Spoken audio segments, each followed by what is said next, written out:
तो कल हमने एक नंबर देख लिया था 8.3 का। आज हम देखेंगे 2 नंबर। कह रहा है कौन ए की, देखो कैसे यहाँ पर खेल गया तुम्हारे साथ। कह रहा है कौन ए के सभी त्रिकोणमितीय अनुपात, सभी, ठीक है, सभी त्रिकोणमितीय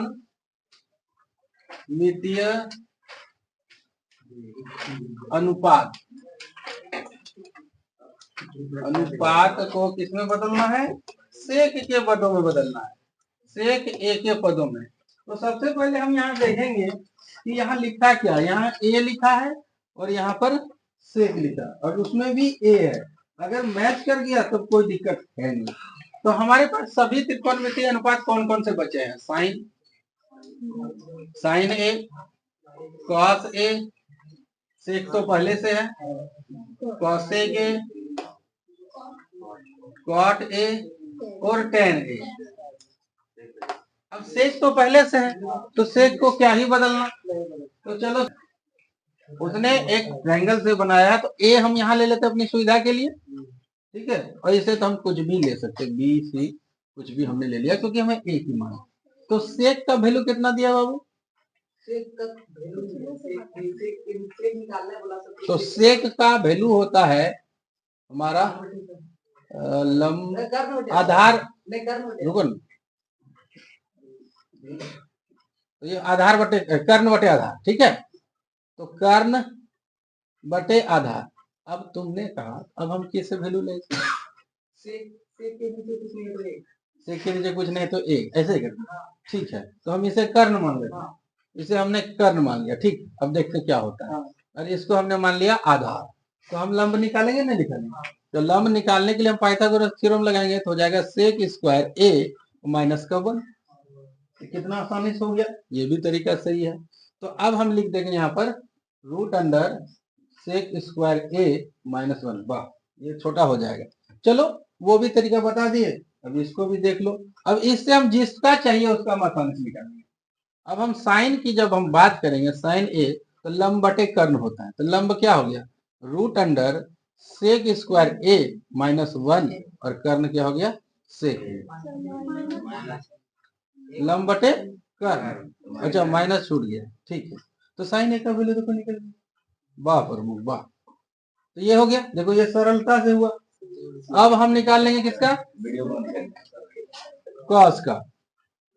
अब कॉस का हम निकालेंगे तो क्या होता है? आधार बटे कर्ण। तो आधार क्या है? 1 है और कर्ण क्या है? सेक है। ये भी हो गया, देखो, ठीक। और तीसरा है हमारा कोसेक। तो कोसेक ए का हमारा होता है, कोसेक ए होता है हमारा कर्ण बटे लंब। तो कर्ण कितना है? सेक है। और लंब क्या है हमारा? रूट अंडर सेक स्क्वायर ए और माइनस का 1, ठीक है, ठीक। अगला हम देखते हैं किसका है। तो अगला है कॉट। तो कॉट ए का होता है आधार बटे लंब, नहीं लंब, लंब लंब और आधार, आधार बटे लंब, ठीक था। आधार बटे लंब होता है। तो आधार हमारा 1 हो गया और लंब हो गया रूट अंडर सेक स्क्वायर ए माइनस का 1। फिर हम देखेंगे टेन का। तो टेन का हो गया हमारा लंब बटे आधार।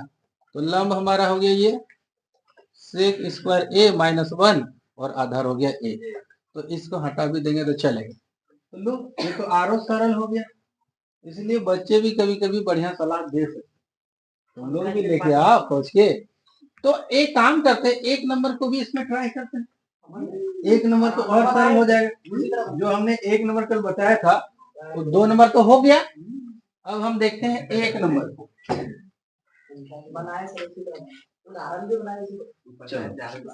एक नंबर देखते हैं, साइन ए हो गया, गाँव खत्म करो, सेक ए और टेन ए को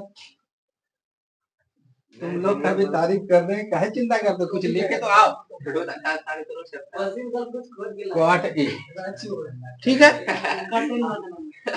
देखते हैं। तो अब हम एक ट्रायंगल बनाएंगे। तो क्वाट का क्या हो जाए? ए की बात हो रही थी, ए लगा दो यहाँ पे। यहाँ बी हो गया, यहाँ सी, ये 90 डिग्री।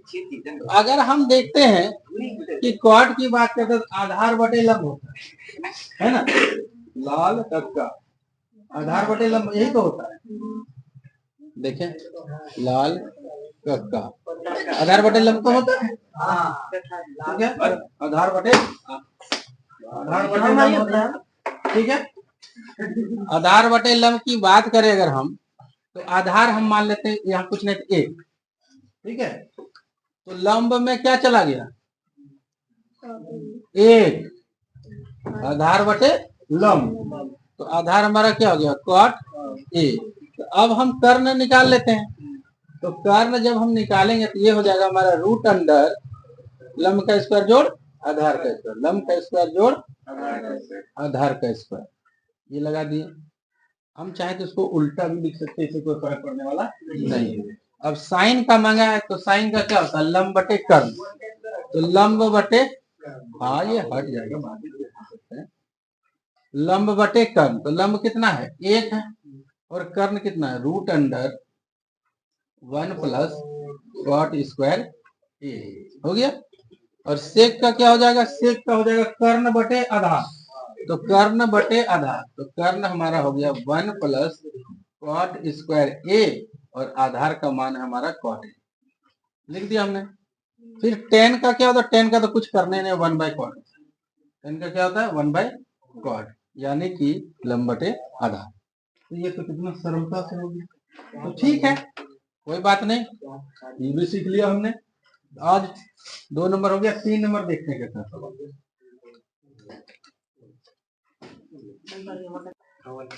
तो ये रहा 3 नंबर का सवाल, इसमें दिया हुआ है 9 सेक स्क्वायर ए माइनस 9 टेन स्क्वायर ए किसके बराबर है, 1, 9, 8 या 0। हमें देखना होगा कि क्या सेक और टेन से कोई फॉर्मूला बनता है, तो बनता है, तो क्या बनता है टेन स्क्वायर ए प्लस 1 बराबर सेक स्क्वायर ए, बनता है कि नहीं बनता है। तो इसको हम उठा के इधर ले आते हैं, तो टेन स्क्वायर ए और ये इधर आएगा तो क्या हो जाएगा माइनस सेक स्क्वायर ए बराबर -1। लेकिन हमें ऐसा कुछ नहीं दिख रहा है, हम क्या करेंगे, देखो यहाँ टेन माइनस में किया है और सेक प्लस में, तो हमारा उल्टा हो जा रहा है, टेन देखो वहां माइनस में, यहाँ टेन प्लस में हो गया। तो क्यों ना हम इसे ऐसा सेट करें कि सबको -1 से गुना कर देते हैं, दोनों तरफ -1 से गुना कर देते, ये हो जाएगा हमारा सेक स्क्वायर ए प्लस में और टेन स्क्वायर ए माइनस में, और माइनस माइनस हो गया प्लस, देखो सेम टू सेम आ गया, देख पा रहे हो, सेक स्क्वायर ए टेन स्क्वायर ए, खाली 9 बचा हुआ है, तो क्यों ना 9 को कॉमन ले ले, नहीं ले सकते हैं। और इसका जब हमने कॉमन लिया तो सेक स्क्वायर ए और माइनस टेन स्क्वायर ए बाहर से अंदर आ गया। अब इसका वैल्यू हमने क्या निकाला है, तो 1 निकाला है, तो 9 गुना कितना कर देंगे 1 कर देंगे, हमारा आंसर हो गया 9। ठीक है, तो ये बहुत जटिल नहीं था, ये तो फॉर्मूला बेस्ड था, बस इसको सरलता से देखना।